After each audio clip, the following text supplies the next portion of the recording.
2D backgrounds too boring, but 3D too complicated? Well, I have news for you. Try our new animated backgrounds. With animated backgrounds, you can bring that touch of life without getting a headache. Make your world come to life, all for a low price of $19.99, plus shipping and handling. Hi, and welcome. Today I'm going to be covering a complete tutorial about how to make animated backgrounds. There's a lot of information here, so feel free to use the YouTube chapters below to skip ahead. We'll be covering the basics along with some tips and tricks to help you get started. First off, what do you need to create these animated backgrounds? You'll need a screen recorder, a video game, software to film within the game, any type of video editor, and of course, Foundry. For this example, we'll be using OBS Studio, which is a free screen recorder. We'll be using Star Wars Battlefront 2, and OpenGameCamera system to record inside of it. We'll also be editing in Adobe Premiere, but any free version of a video editor will do the trick. If you're looking for one, I would suggest DaVinci Resolve. They have both a pro and free version. Once you have everything installed, the first thing you want to do is go over here and turn on airplane modes just to make sure our EA overlords don't know what we're doing. Next, load up Star Wars Battlefront 2. First thing we'll want to do is choose a map where we want to play. Campaign missions are a lot easier to film than instant action or arcade, so let's start off with something simple. Select a mission. I'm going to pick this mission, the Dauntless, put it on the lowest difficulty, and begin. Alright, now that we got the game loaded up, first thing you should know is that you can't film in space, so you need to get to the ground. Oh crap. Alright, let's try this again. Now let me just quickly kill off these people. One note is when you kill them, their bodies will stay there, but they will also despawn about after 5 minutes or so. Now that we're in, let's begin. Now that we're on the ground, let's tap out of the game and run OpenGameCamera. If we tab back into our game, we should see that we have a new menu above. I'm going to put some basic commands below, but also know that a lot of them are listed above in the menu itself. The main two keys you'll want to pay attention to is F5 for entering in and out of free cam, and the home key for entering in and out of the menu. Notice that almost always when you first enter free cam, you're going to have to change the exposure value. It probably won't be right. That's because every map is different. So as I pull out, you can see my body is still there. So one note is while you're doing this, you need to place your body somewhere out of danger. You don't want to be accidentally shot while doing this. Now I'm going to find something I want to record. I like this shot a lot. The important thing here is that there's a lot of life in the shot between the fire and the sparks and the smoke.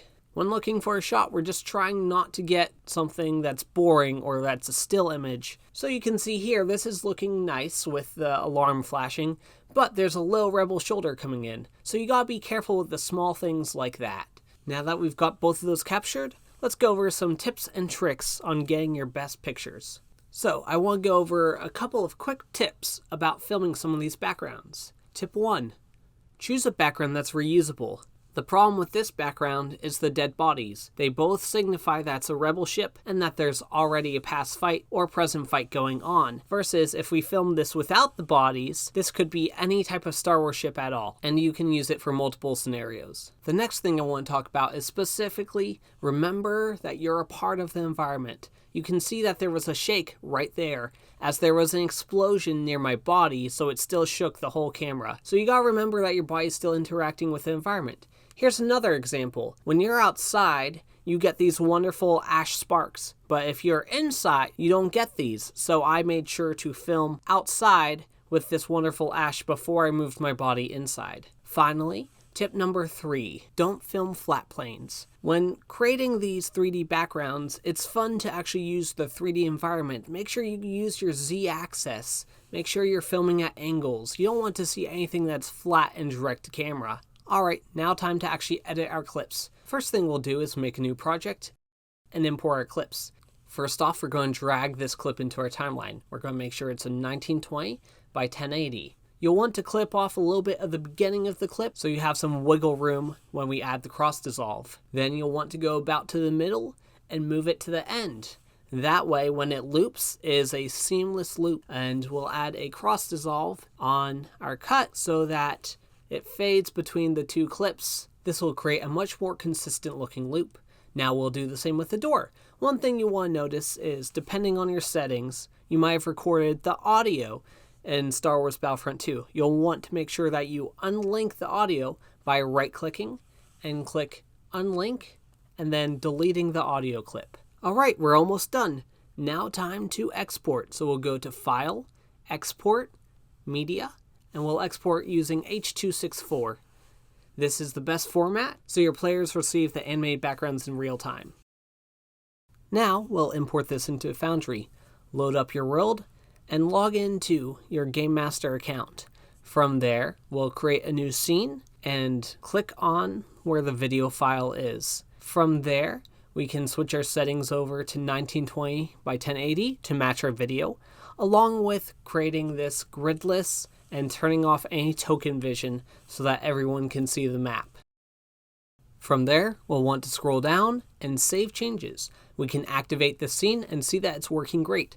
Now, a quick note is, I suggest when you're doing these, you should do these in bulk. Film an entire map and then bring it in. Well, that's it. Thank you so much for watching. If you want to see more videos like this, please let me know in the comments below. You can find many tutorials about installing OBS, but I just want to quickly go through how to install it and my settings. Here is the OBS website. It is super easy to install. Just click here and select your operating system, and it'll download and do an easy setup for you. Once you're in, you'll want to set a new scene, choose your display capture, in this case, a screen, and also audio capture if you want the Battlefront 2 sounds. Next, we'll go into our settings and switch this over to H.264. You can choose what file size you like. I like to stay in the middle here, a mix of quality and size. Now, to make things a lot easier while recording, let's go into our keyboard shortcuts and add a key to start and stop the recording. For me, I use numberpad 9 because the numpad isn't used in most video games. OpenGameCamera is also very easy to install. All you have to do is go to this website, link in the description, and download it. It is simple as that. It doesn't need to be installed, but when you do run the file, I suggest running it as an administrator, just in case to stop any potential problems.